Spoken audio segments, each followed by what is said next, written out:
Selamat datang kembali di channel Langit Hitam, tempat di mana cerita nyata dan dunia gaib bertemu dalam satu alur kehidupan yang seringkali tak bisa dijelaskan dengan logika. Malam ini, kami bawakan kelanjutan kisah yang banyak ditunggu tentang Mah Teguh, lelaki tua dari Kalimantan yang pernah digoda cinta wanita dari dunia bunian. Setelah semua ujian berlalu, setelah iman diuji dan dia memilih jalan kebaikan, siapa sangka godaan itu belum berakhir. Karena kali ini, Sari datang lagi bukan di dunia nyata, tapi dalam mimpi. Dan batas antara dunia manusia dan bunian perlahan mulai mengabur. Sejak malam itu, hidup Mah Teguh berjalan tenang. Ia kembali menanam padi, memelihara ayam, dan menghabiskan waktu di surau setiap maghrib. Warga desa melihatnya sebagai sosok yang semakin bijak, lembut dalam tutur kata, sabar dalam setiap cobaan. Tak ada lagi suara lembut yang memanggilnya dari ladang. Tak ada lagi bayangan kebaya putih di antara batang padi yang bergoyang. Segalanya tampak damai sampai suatu malam. Mimpi pertama itu datang. Dalam mimpi itu, Mah Teguh berada di ladang lamanya. Langit berwarna keemasan, padi bergoyang di tiup angin senja. Dan di ujung pematang, seorang perempuan berdiri membelakanginya. Rambutnya panjang, berkilau diterpa cahaya senja. Mah Teguh mengenali punggung itu seketika. Sari. Ia memanggil pelan. Sari? Perempuan itu menoleh.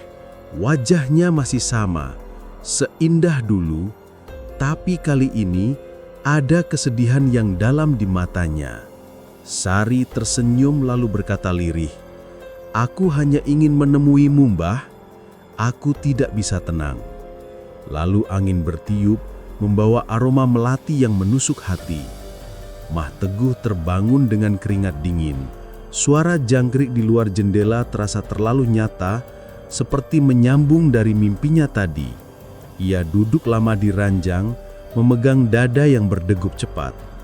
"Cuma mimpi," bisiknya menenangkan diri.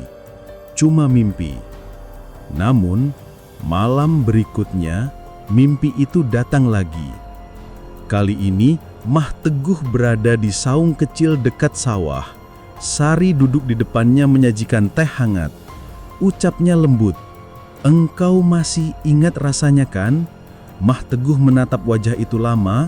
Ada rindu yang tak bisa ia sangkal, tapi juga takut yang tak bisa ia hapus. Ia ingin bicara, tapi suaranya tak keluar. Hanya bibirnya yang bergerak membisikkan doa yang biasa ia baca sebelum tidur. Saat ia menyebut nama Tuhan, angin berhenti. Sari menatapnya dalam-dalam, matanya berkilau lalu berbisik, "Kau menolak aku lagi ya, Mbah?" Air matanya jatuh menetes di atas tangan Mah Teguh. Hangat, nyata, membuatnya menggigil.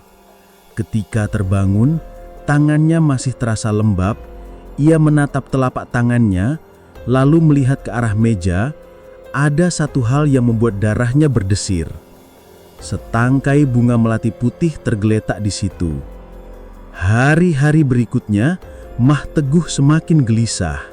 Ia tidak bisa lagi membedakan kapan ia tidur dan kapan ia bermimpi. Kadang ia melihat Sari di antara batang padi, melambaikan tangan. Kadang ia mendengar tawa lembutnya di dekat sumur. Semua terlalu nyata untuk sekedar ilusi. Ia mencoba bercerita kepada Pak Darto, tetangga yang sering membantunya di ladang. Namun Pak Darto hanya mengernyit. "Ah, Mam, mungkin kangen saja, namanya juga manusia," katanya sambil tersenyum kecil. Tapi Mah Teguh tahu, ini bukan soal rindu biasa. Setiap malam, aroma melati makin sering datang tanpa sebab. Burung hantu bersuara di pohon belakang rumah, dan ketika azan subuh berkumandang, Kadang ia mendengar bisikan halus dari belakang. "Aku masih di sini, Mbah. Kau belum benar-benar bebas dariku."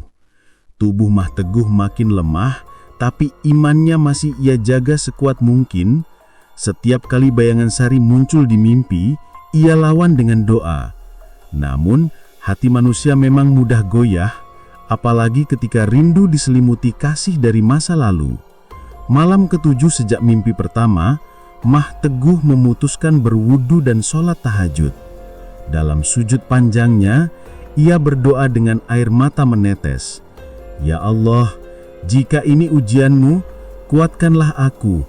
Jika dia bukan untukku, jauhkan dari pandanganku meski hatiku hancur." Saat ia menengadah, angin malam menerpa wajahnya, dan dari celah jendela ada cahaya lembut berwarna kuning keemasan menembus masuk. Suara lembut terdengar seperti seseorang berbisik dari luar.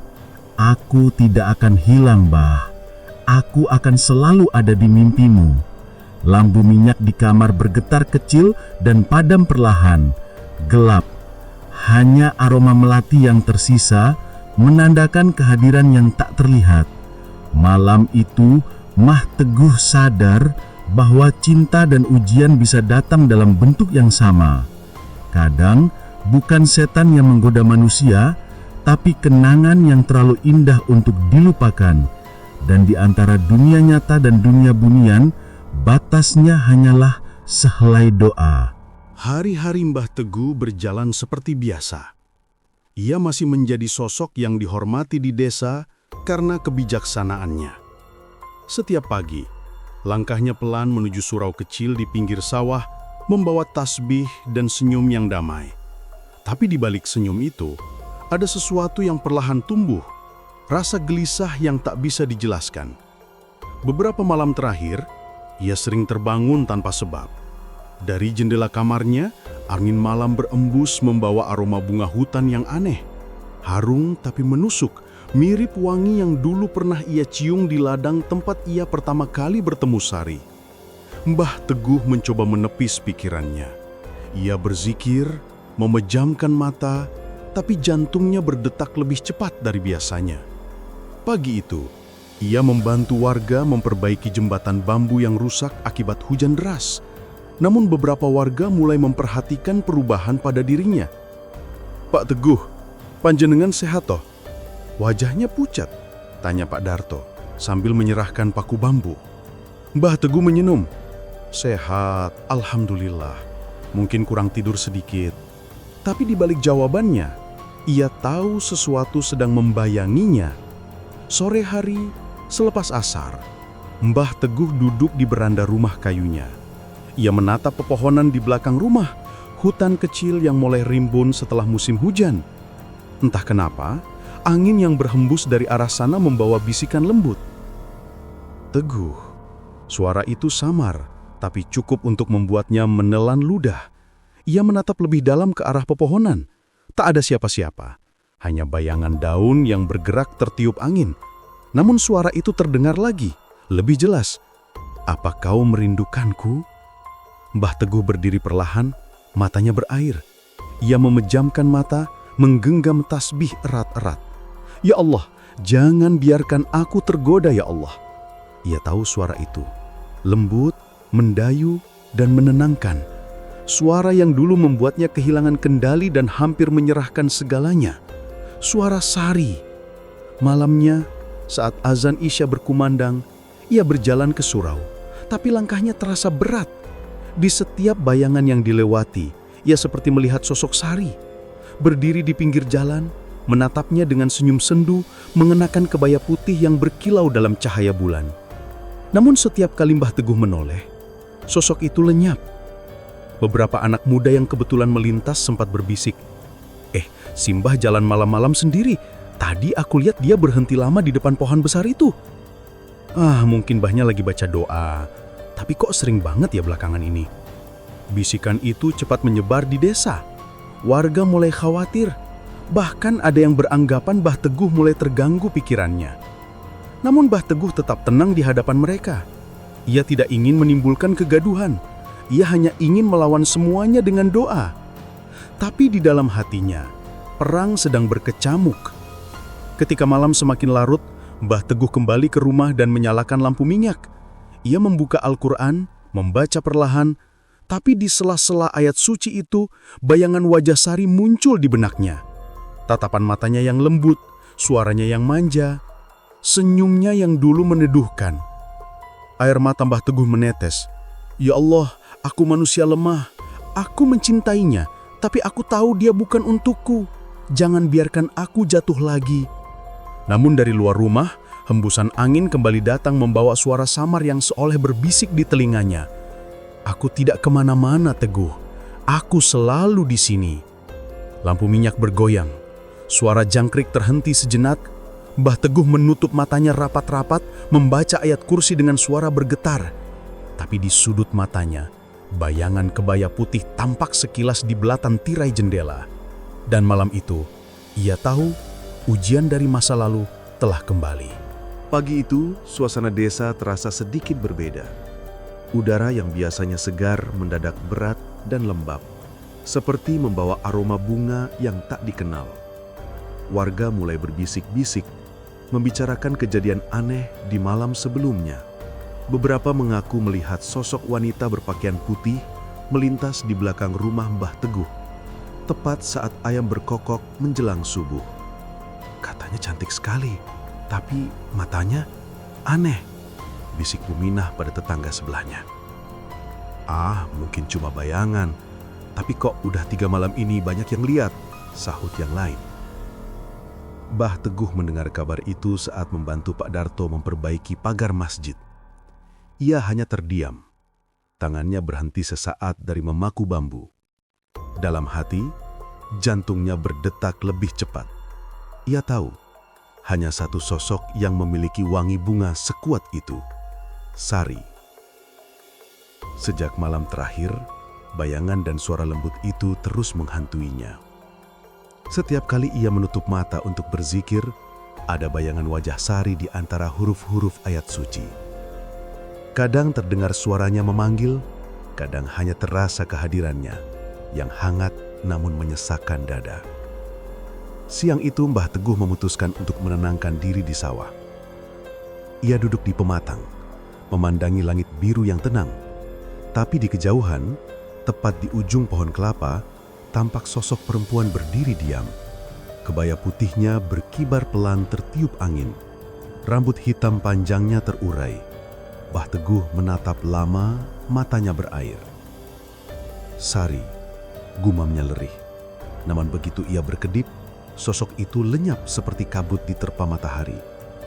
Sore hari beberapa warga mulai datang ke rumah Mbah Teguh. Pak Teguh, maaf, ini banyak yang ngomong. Katanya rumah panjenengan sering terdengar suara perempuan nyanyi malam-malam. Tanya Pak Lurah dengan nada hati-hati. Mbah Teguh terdiam lama. Mungkin angin, Pak. Rumah tua begini memang sering bunyi. Tapi pandangan Pak Lurah menunjukkan bahwa ia tak sepenuhnya percaya. Malam itu Mbah Teguh menyalakan semua lampu minyak di rumah. Ia berzikir lebih lama dari biasanya. Setiap kalimat tasbih diucapkannya dengan penuh tekanan, seolah ingin menutup setiap celah yang bisa dimasuki godaan. Namun tiba-tiba, dari luar jendela terdengar langkah kaki pelan, lalu suara ketukan 3 kali. Tok, tok, tok. Mbah, suara itu lembut, hampir seperti nyanyian. Aku hanya ingin berbicara. Mbah Teguh menatap pintu dengan mata berkaca-kaca. Ia tahu siapa yang berdiri di baliknya, tapi hatinya berperang. Setiap detak jantung terasa seperti pisau yang mengiris keyakinannya. Ia menunduk, berzikir lebih cepat. La ilaha illallah, la ilaha illallah. Suara dari luar semakin lembut. Kau masih marah padaku? Aku hanya ingin melihatmu, tak lebih. Mbah Teguh menggigit bibir, menahan air mata. Ia tahu, jika pintu itu terbuka, semuanya akan berakhir. Ia akan jatuh lagi ke dalam lembah godaan yang sama. Namun di saat itu juga, angin bertiup kencang. Lampu minyak bergoyang hebat, lalu padam seketika. rumah menjadi gelap gulita. Dalam kegelapan, ia mendengar suara nafas lembut tepat di belakangnya. Sudah lama sekali Teguh. Mbah Teguh menoleh cepat, tapi yang ia lihat hanyalah bayangan samar seperti asap berkilau di udara. Ia merinding seluruh tubuh, memejamkan mata, lalu sujud lama di lantai, menahan nangis. Keesokan harinya warga menemukan Mbah Teguh tertidur di beranda dengan sajadah menutupi tubuhnya. Tapi yang membuat semua terdiam adalah kelopak bunga hutan berwarna ungu yang berserakan di sekitar tubuhnya. Bunga yang hanya tumbuh di hutan tempat Mbah Teguh dulu pertama kali bertemu Sari. "Lihat, bunganya aneh banget, wangi sekali," kata seorang warga sambil menutup hidung. Pak Lurah hanya menggeleng pelan. "Kita jaga Mbah Teguh baik-baik, sepertinya dia sedang diuji." Namun bagi Mbah Teguh, ini bukan sekedar ujian. Ia tahu, pintu antara dunia manusia dan dunia Sari mulai terbuka kembali, dan ia sedang berdiri di ambang dua dunia yang saling menarik jiwanya ke arah berbeda. Sejak kejadian malam itu, Mbah Teguh mulai jarang keluar rumah. Ia lebih sering di dalam, membaca Al-Quran, atau duduk diam di teras dengan pandangan kosong ke sawah. Warga yang lewat hanya bisa saling pandang. Beberapa berbisik, "Kasihan Mbah Teguh, sepertinya dia diganggu lagi." Tapi bagi Mbah Teguh, gangguan itu bukan sekadar mimpi. Setiap malam, ia mencium aroma bunga hutan itu lagi. Setiap kali menunduk berdoa, seolah ada bayangan lembut menyentuh pundaknya. Ia mencoba mengusir pikiran itu, tapi setiap kali menyebut nama Tuhan, wajah Sari muncul lebih jelas. Suatu sore, saat matahari hampir tenggelam, Mbah Teguh sedang menyapu halaman. Langit berwarna jingga keemasan, angin berhembus lembut dari arah ladang. Ia menatap jauh ke horizon, dan di antara padi yang menguning, seseorang berdiri. Sari. Ia mengenakan kebaya sederhana warna gading, rambut hitamnya terurai, wajahnya begitu halus, matanya menatap lembut ke arah Mbah Teguh. Tidak seperti dulu yang muncul samar atau sekadar bayangan, kali ini Sari tampak nyata, seperti manusia. Mbah Teguh terpaku. Jantungnya berdetak keras, sapu di tangannya terjatuh. "Sari!" Suaranya parau, hampir tak terdengar. Sari tersenyum lembut, lalu melangkah perlahan mendekat. Setiap langkahnya membuat udara di sekitar terasa lebih hangat. "Aku hanya ingin memastikan engkau baik-baik saja, Mbah," katanya pelan. Suaranya seolah menenangkan, tapi juga menembus hati. Mbah Teguh menatapnya lama. Ada rindu yang ia sendiri tak ingin akui. "Kenapa kau datang lagi, Nak? Aku sudah bilang, aku manusia biasa. Aku tak ingin lagi berurusan dengan duniamu." Sari menunduk. "Duniaku? Tapi bukankah aku dulu juga menolongmu? Aku tak ingin membahayakanmu, hanya menemanimu di usia senja ini." Kata-kata itu membuat dada Mbah Teguh sesak. Ia tahu, bukan karena takut, tapi karena hatinya mulai lemah. Sari terlalu indah, terlalu lembut, dan terlalu nyata. Dan di tengah sepinya hidup setelah istrinya tiada, kehadiran Sari terasa seperti pelipur yang dilarang. Beberapa hari berikutnya, Sari mulai sering menampakkan diri. Kadang saat Mbah Teguh di ladang, gadis itu muncul di pematang membawakan air minum. Kadang saat Mbah Teguh menyalakan lampu minyak malam hari, bayangan Sari terlihat duduk di beranda, menatap bulan dengan tatapan kosong. Warga mulai curiga. Kenapa Mbah Teguh bicara sendiri di ladang? Katanya waktu maghrib ada perempuan duduk di depan rumahnya. "Ah, jangan main ke sana malam-malam. Katanya ada penunggu perempuan cantik." Suara-suara itu makin sering terdengar. Tapi Mbah Teguh hanya terdiam. Ia tahu apa yang mereka lihat bukan hayalan. Tapi bagaimana menjelaskan bahwa gadis itu bukan manusia? Suatu malam, Mbah Teguh terbangun karena mendengar seseorang memanggil dari luar jendela. "Teguh?" Suaranya lembut tapi mengguncangkan hati. Mbah Teguh bangkit perlahan, membuka tirai, dan melihat Sari berdiri di bawah pohon jambu. rambutnya terurai, wajahnya diterangi cahaya bulan. "Kenapa kau belum tidur, Sari?" tanya Mbah Teguh dengan nada lerih. Sari tersenyum samar, "Karena aku ingin melihatmu.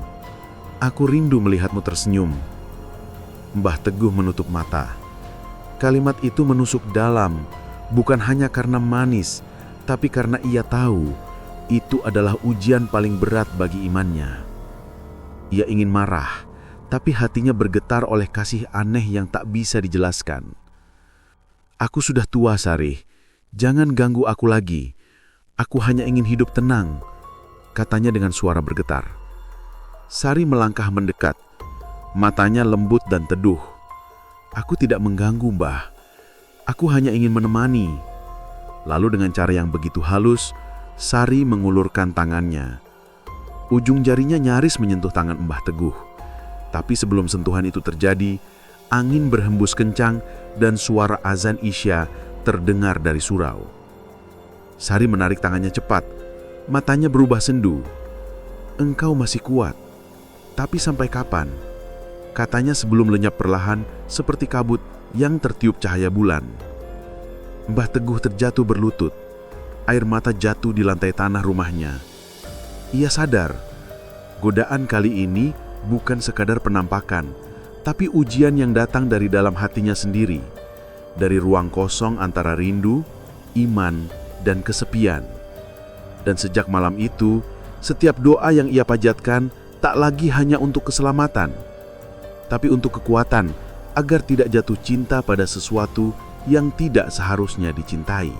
Hari-hari Mbah Teguh kini seperti terbelah dua, setengah di dunia nyata, setengah di dunia yang tak terlihat. Di mata warga desa, Mbah Teguh tampak seperti orang yang hidupnya mulai aneh. Ia sering tersenyum sendiri di ladang, seolah berbicara dengan seseorang yang tidak ada. Kadang saat matahari condong ke barat, terlihat ia menatap kosong sambil mengangguk pelan, seperti menyimak percakapan dari arah yang tak diketahui. Namun bagi Mbah Teguh, semua itu terasa nyata. Sari benar-benar hadir, bukan hanya bayangan. Ia datang setiap sore membawakan air, kadang membantunya menyiangi rumput, atau sekadar duduk di pematang sawah sambil bercerita lembut tentang dunia yang tak bisa dijangkau manusia. Dan di sanalah semuanya mulai berubah. Kecantikan Sari bukan sekadar paras, ia punya aura menenangkan, tatapan lembut yang bisa menembus hati, dan suara yang serasa menenangkan jiwa tua yang kesepian. Mbah Teguh mulai merasa keberadaannya membawa ketenangan yang dulu hanya ia dapatkan dari almarhum istrinya. Tapi di balik tenang itu ada getaran aneh yang perlahan tumbuh, perasaan yang seharusnya tidak ia miliki. Setiap kali Sari tersenyum, dada Mbah Teguh bergetar. Setiap kali angin berembus membawa wangi bunga hutan, hatinya berdetak lebih cepat. Ia mencoba menolak, tapi naluri manusia tak semudah itu dikekang. Astaghfirullah, bisiknya tiap kali bayangan wajah Sari muncul dalam doa. Namun, semakin ia berzikir, semakin jelas wajah itu menari di pikirannya. Suatu malam, Sari datang ke rumahnya. Langit berawan, udara lembab, dan suara jangkrik terdengar bersahutan. Lampu minyak di ruang tengah bergoyang lembut tertiup angin. Sari duduk di lantai, di depan Mbah Teguh, menatapnya dengan mata teduh penuh rasa iba. "Mbah, kenapa selalu menolak hatimu sendiri?" Suaranya pelan seolah berbisik. "Aku manusia, Sari. Aku punya batas. Apa yang kau bawa itu bukan untukku. Dunia kita berbeda," jawab Mbah Teguh, matanya menunduk, tak berani menatap terlalu lama. Sari tersenyum tipis, mendekat sedikit. "Tapi bukankah cinta itu dari Tuhan? Aku pun bisa mencintai, Mbah, meski aku bukan dari dunia ini." Kalimat itu seperti panah yang menembus dada. Sederhana, tapi dalam. Mbah Teguh tak bisa menjawab. Ia tahu bahwa cinta bisa datang dari siapa saja. Tapi, apakah cinta dari dunia gaib bisa membawa keberkahan? Keesokan harinya warga mulai membicarakan keanehan lain. Rumah Mbah Teguh sering terdengar seperti ada dua orang berbincang pelan. Kadang terdengar tawa halus perempuan di malam hari. Seorang anak kecil bahkan mengaku melihat sosok wanita berpakaian putih duduk di tangga rumah Mbah Teguh menjelang subuh. Namun Mbah Teguh seakan tak peduli. Ia mulai kehilangan batas antara wajar dan tidak. Bagi dirinya, Sari bukan lagi makhluk gaib. Ia seperti teman sejati yang memahami semua kesepiannya. Saat makan, Ia menyisihkan satu piring untuk Sari. Saat tidur, ia berdoa agar Sari diberi cahaya. Meski tahu, mungkin cahaya itu tak akan pernah bisa dijangkau oleh makhluk seperti dia. Suatu sore ketika matahari tenggelam di balik bukit, Mbah Teguh memutuskan pergi ke makam istrinya. Di sana, ia berlutut lama, menatap nisan yang mulai ditumbuhi lumut. "Ijah, maafkan aku," bisiknya lirih. "Aku sudah tua, tapi hatiku masih diuji. Ada gadis yang menenangkan hatiku, tapi dia bukan manusia. Aku takut, aku lemah." Air matanya jatuh ke tanah yang lembab. Di kejauhan, terdengar suara angin menggesek daun bambu. Dan di antara desiran itu, samar-samar terdengar suara lembut yang sangat dikenalnya, suara Sari. "Mbah, kenapa kau menangis? Aku tak ingin menggantikan siapapun, aku hanya ingin menemanimu." Mbah Teguh menoleh cepat. Tak ada siapa-siapa di belakangnya, hanya angin yang menggoyang pepohonan, tapi aroma bunga hutan itu kembali menguar kuat.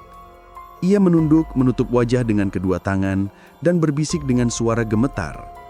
"Ya Allah, jika ini cinta, maka lindungilah aku darinya. Jika ini godaan, kuatkanlah imanku." Sejak malam ia berziarah ke makam istrinya, Mbah Teguh mulai sering terjaga di tengah malam.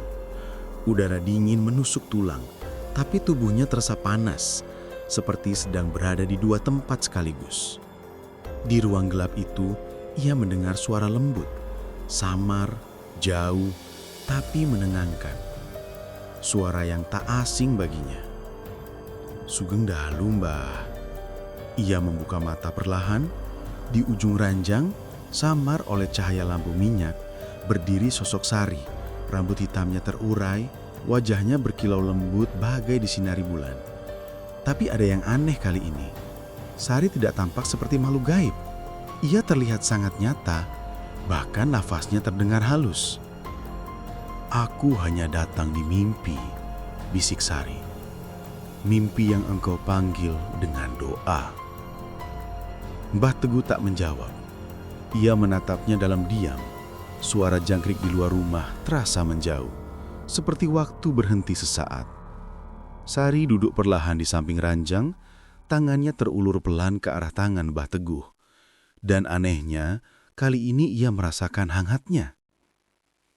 "Ini mimpi, ya Allah," batin Mbah Teguh gemetar, tapi detak jantungnya nyata.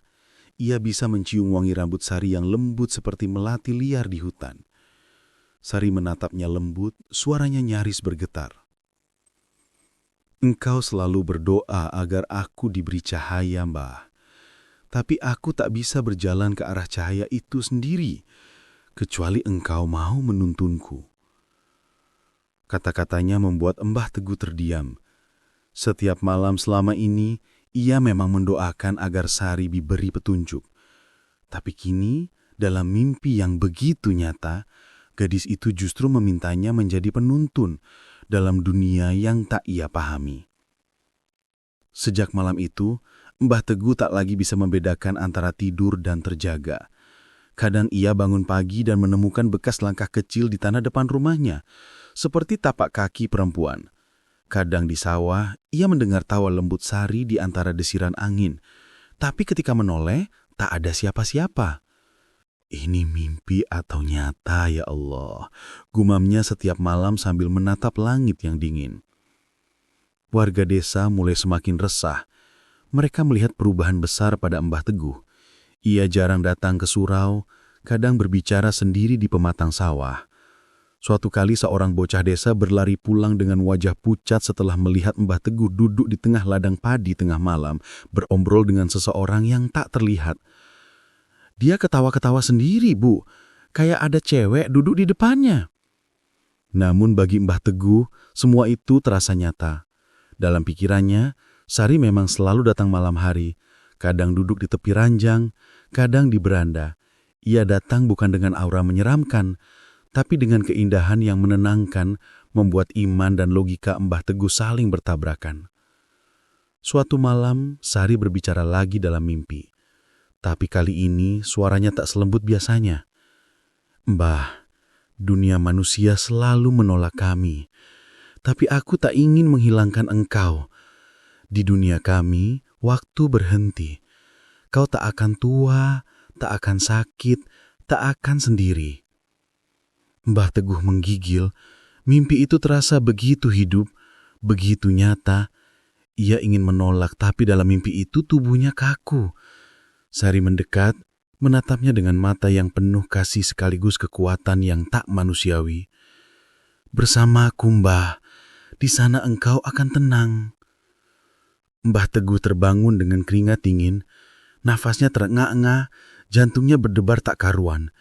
Ia menatap sekeliling, tapi aneh, di atas meja masih ada setangkai bunga hutan, persis seperti yang sering dibawa Sari. Malam demi malam berikutnya, batas antara mimpi dan nyata semakin tipis. Kadang Sari hanya datang dalam pikirannya, kadang dalam mimpi yang terasa seolah raga ikut terseret. Ia mulai takut tidur, tapi saat terjaga, kehadiran Sari justru terasa lebih dekat. Pada satu malam yang sunyi, Mbah Teguh menatap cermin tua di kamarnya. Ia melihat bayangan Sari berdiri di belakangnya, tersenyum lembut sambil berbisik. "Engkau sudah separuh berada di dunia kami, Mbah. Tinggal satu langkah lagi." Tubuh Mbah Teguh bergetar. Ia menutup mata, menggenggam tasbih dan membaca ayat-ayat suci dengan suara parau. Tapi di antara tiap lafaz doa itu, terdengar tawa lirih. Tawa yang dulu menenangkan, kini terdengar seperti panggilan lembut dari dunia lain. Dan malam itu, di rumah kayu kecil di pinggir ladang Kalimantan, Mbah Teguh sadar, mungkin dirinya memang sudah tak sepenuhnya di dunia manusia lagi.